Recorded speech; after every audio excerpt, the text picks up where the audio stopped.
longevity of the role, how long the role was perceived to carry on if the series was successful. So in the first rush of trying to understand the series, I looked at the books, and the books are the first book, which reflected the first series,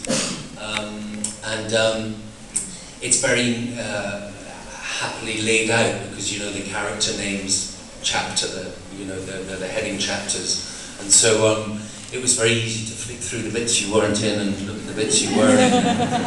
And so I could see what was required, and the producers were very honest with me, and they said that he's a very good character, and he's a slow burn, he sustains throughout the series, so in no particular bit are you dominant, but you play through. It's a kind of long curve, if you like, the character curve.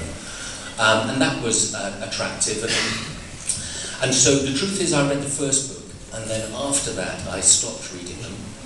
And part of the reason for that was that Dan and David, the writers, who are wonderful, they're good people, they're very good writers. I think they got very nervous of actors saying, do you know, Dan, in the book,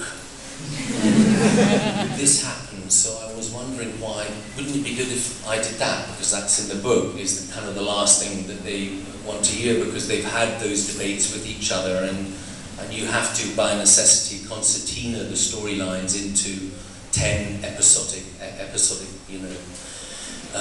that's the nature of a TV series. And one thing that I think they've been very clever at is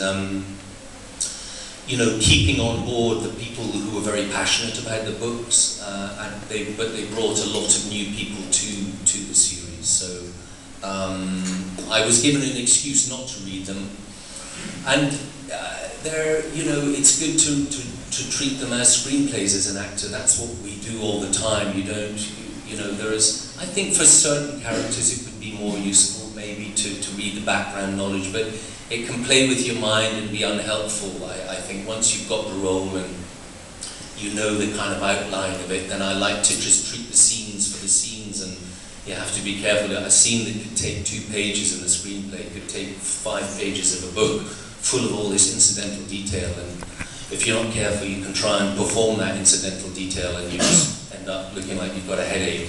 So you have to play the scene for what it is as a screenplay. So I read the first book and I haven't read any since.